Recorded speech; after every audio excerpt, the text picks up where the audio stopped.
Hey everybody, it's another plasma-rich day. Glad to have you with me. I got 5 ways to reduce medical bills, so I want to save you some money. The first way is an annual physical exam. Now that seems almost counterintuitive, but the idea is you go to the doctor for a wellness visit once a year. If you want, you can go more, but you go annually, and they could catch something. They could see something that you wouldn't know about. So they sometimes you can catch it early before it gets expensive and problematic. So I know it's expensive, but it makes sense to stay with the doctors and make sure that you're taking care of yourself. And remember that an ounce of prevention is a pound of cure. The second way that I've got for you to save some money is to choose catastrophic. Now I know insurance companies these days, the dynamics of insurance is changing quite a bit, and so you wouldn't necessarily see this out there. I used to be able to do it all the time, but catastrophic insurance basically covers the more major stuff, like major illnesses, heart disease, cancer, things like that show up. And then what you do, another idea, if you can get catastrophic, because it's a lot less than to pay for hospitals and to pay for regular doctors and regular doctor visits. But you could also do something like, I'm in Dallas, and there's a place called RediCare, REDICARE. So I would check that out. I'm gonna guess that you can get them just about anywhere you want to in different cities in the United States. So if you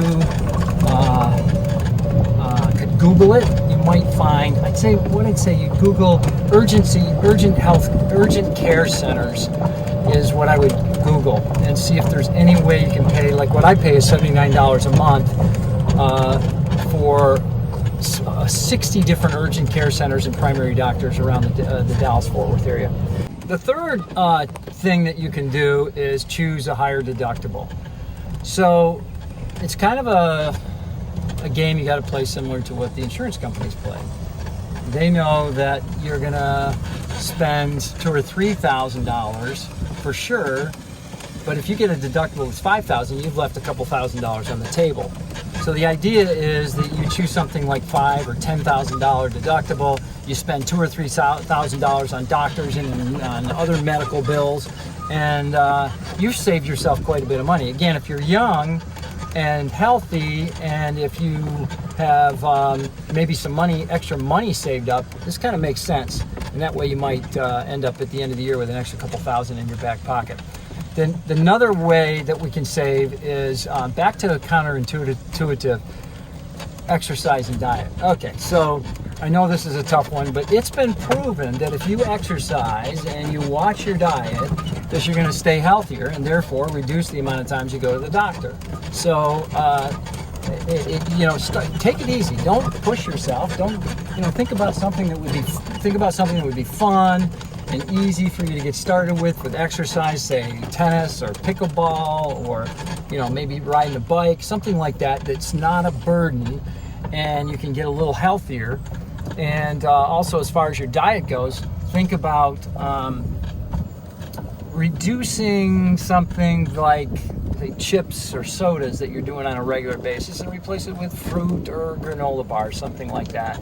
And if you can get yourself healthier, then you can reduce your medical expenses on the long run. The fifth way is, and this is my favorite, people don't realize that you can negotiate with doctors. And I'm telling you, you can save 50% with doctors if you negotiate with them. And that's over the published rates. So we're going to talk about that a little bit more.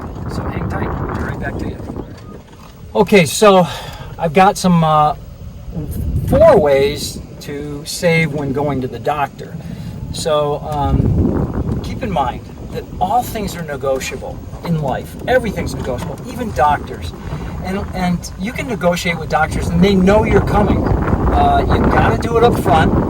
So ask them before the services, ask them, hey, is there some, the question you want to ask them is, do you accept self-pay rates? It's also known as cash rates. And there's really no shame in doing that. And it's about typically about 50% of the published rates that you're going to find out there. But you can do this with all doctors, and just feel comfortable by asking that question. After negotiating the rates, you want to negotiate terms. And what I mean by that is sometimes it's tough, because you got a couple $1,000s that they're expecting up front. And you might be able to get them to take that payment over 60 days, 90 days, something like that. And if they want it all up front, here's my suggestion to you, is ask them if they'll take half now, put your credit card up, and then after 30 days or 60 days, they'll have the credit card on file, and they can ding the credit card for the remaining amount. So that works too, because I've done it. And just try that technique. The last thing I want to mention is when you're negotiating with doctors, and especially if you're having surgery, because I had surgery. I know I've talked about in my previous videos that I want to avoid surgery, but sometimes you have to have it.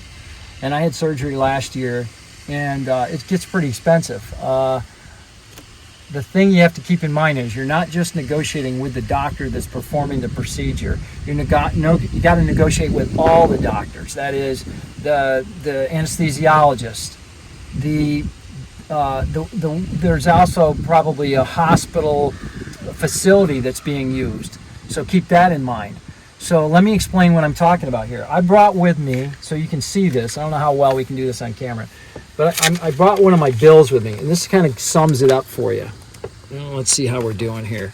So we don't need to see this part. This is the bill from them, but let me show you what I'm talking about. This says over $4,000. There were two anesthesiologists on this. Over $4,000 was the published rate. You can see here $350 for each one of them. So it was $9,000 the doctors wanted. I paid $200 down, so I paid $900 on a $9,000 bill. It was 10% of the bill. And the other one, on the same surgery, I went in and negotiated, and don't get me wrong, I didn't necessarily negotiate. I just asked him, I said, what can you do for me? If I pay cash, what can you do for me? Well, the next rate, and the next thing I had to negotiate was the facility. The facility was $25,000. Don't ask me how they get to these numbers, 24 something. Crazy numbers. So the cash rate was $4,700. I got him to pay it out over like 4 months. So now I'm going to add one more thing before we sign off here.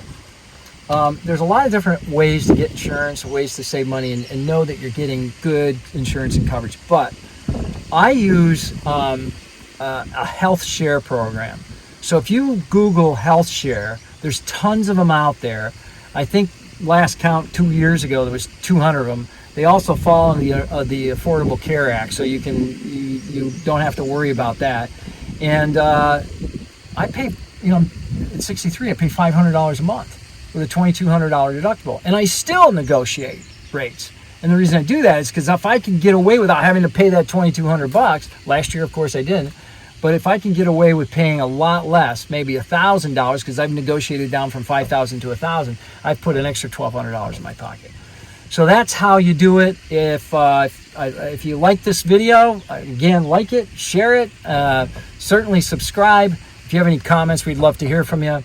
Have a plasma-rich day, and thanks for joining us.